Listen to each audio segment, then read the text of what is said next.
Alright, today we are going to be looking at the economic independence that the United States kind of faced during the Industrial Revolution, what we were talking about um, before we left to go on this kind of extended break type thing. So, because of the success of the cotton gin, the spread of cotton created a huge demand in enslaved workers on farms. This led to a rise in trading of enslaved African Americans.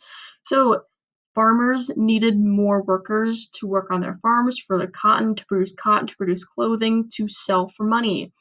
So that required more slaves, and they happened to be African Americans. That's why the African American trade started to kind of pick up during this time.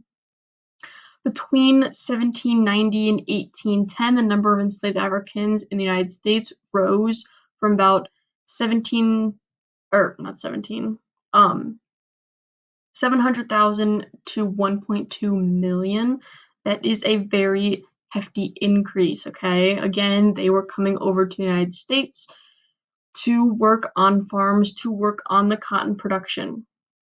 This all happened because of the cotton production. So if this did not happen in our history, we don't know what would have happened with our society, what would have happened to our population, things like that. We got so many people into the United States because of the cotton production. Okay. So corporations started to quickly grow in the 1830s. Again, this was after the big boom of enslaved Africans that were coming over. A corporation is a type of business that can have many owners. Because of their legal status, corporations can grow large in size. Okay, we still have corporations today in our world. Corporations are also selling stocks and shares. Okay, so your parents might have some stocks that they buy into from Apple or Google or Disney or whatever they buy in stocks. Okay, those are corporations. So when you buy stocks and shares of ownership in that company, okay, that raises money to build factories and expand their business. So, like, I would have a stock in, say, Google or something, and when I buy a share of that company, that gives that company money to expand their business. Okay, so this still happens today. If you want to know more about that and like more maybe what your parents do or something like that, you can ask them. They might share about that. Um, but yes, this is still a big thing that goes on today. Okay, so this is when corporations started to appear during this era, and their size helped boost the industrialization during this time. Okay, so there was more big buildings popping up. There was more factories being built because of corporations. Now, cities and towns. The growth of factories and trade led to the growth of cities and towns.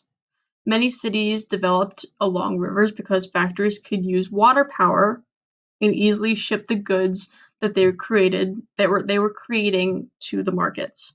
So remember when we were talking about this before we left, how the textile mill that we were talking about, that picture I showed you guys, um, it was running by water power. There was a river underneath of it, and that's how the machines were run. Um, Now, big cities are also along rivers. Take Cincinnati, for example, right next to the Ohio River. It was easy to ship goods and products that they were making in Cincinnati to other cities. Okay, take a look at Boston. Boston is right next to water. Okay, Seattle's right next to water. Miami's right next to water. Okay, all those cities are right next to water. Those big cities. Now we're gonna look at other cities kind of next class that were not next to water, and we will kind of see how they grew and expanded, because if you're not next to water during this time, well, how do you get products? Okay, and we'll talk about that later. Cities and towns look different from today's urban areas. So today's urban areas, you have cement buildings, things like that. Back then, they were wood and brick buildings and unpaved roads.